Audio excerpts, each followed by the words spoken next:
It was a foggy night on the island of Sodor. The engines were all on their way home after a hard day's work.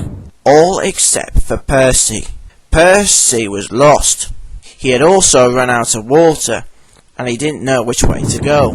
It wasn't long before Thomas arrived to help his friend home. "Hello, Percy," said Thomas. "I'll get you home safely." "Thank you, Thomas," said Percy. "I'll be glad to get into the sheds." Thomas puffed up to his friend, and they set off for the sheds. Thomas puffed through the fog as fast as he could.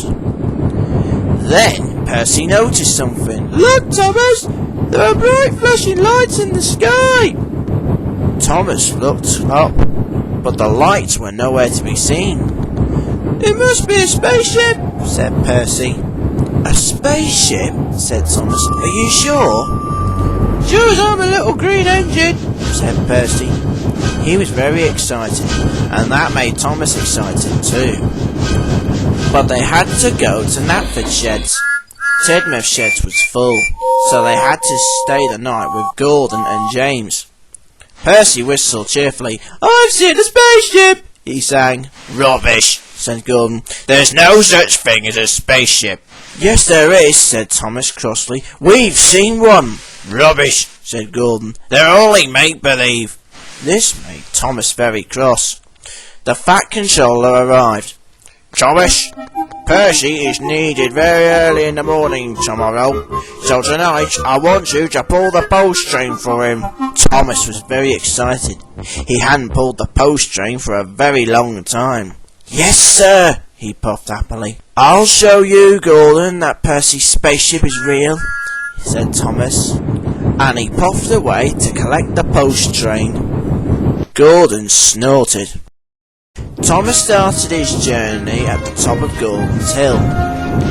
He decided to look for Percy's spaceship while delivering the post. As he got to the top of the hill, he noticed flashing lights at the bottom of the hill. They flashed on and off, on and off.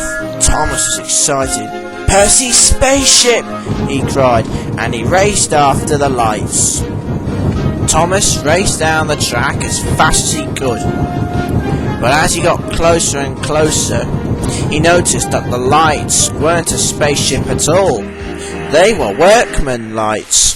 Workmen were repairing the track so that Fergus could test the track in the morning. Thomas felt silly. He wanted to prove Gordon wrong and prove to Percy that the spaceship was real. "I must keep trying," he said. So he set off again. Thomas had delivered some of the post and was puffing along the coast track.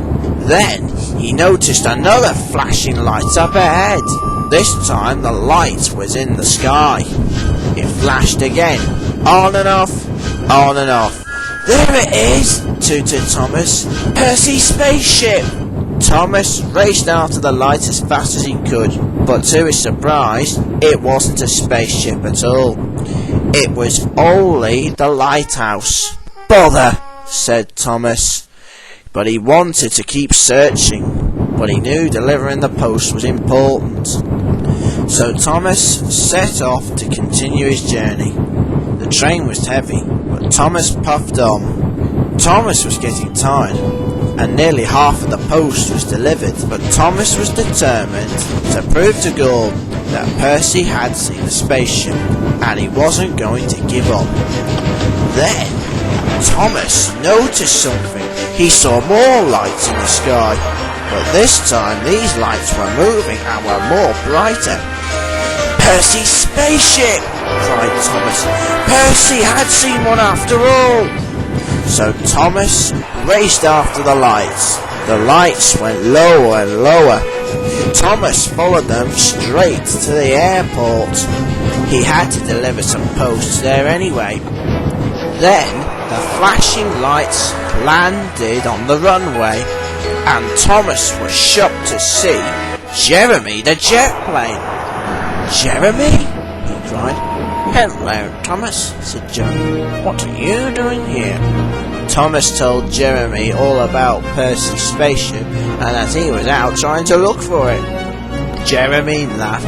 There's no such thing as a spaceship, he said. Spaceships aren't real, only in stories. Thomas felt very disappointed.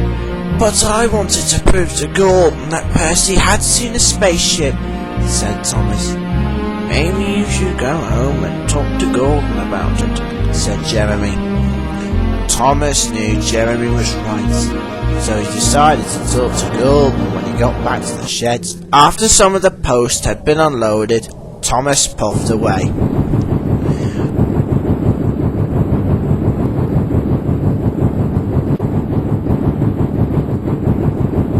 As Thomas finished the rest of his journey, Thomas began to think. I am a silly engine, he said. I've been out trying to look for Percy's spaceship, and all I found were the wrong things. I've let my friend down, but most importantly, I haven't proved to Gordon that I've found the spaceship. So Thomas decided to finish the rest of his deliveries.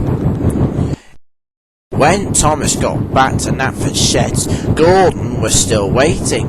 It was 5 o'clock in the morning, and Gordon was getting ready to pull the early morning express. Gordon snorted when he saw Thomas. Did you find Percy's spaceship?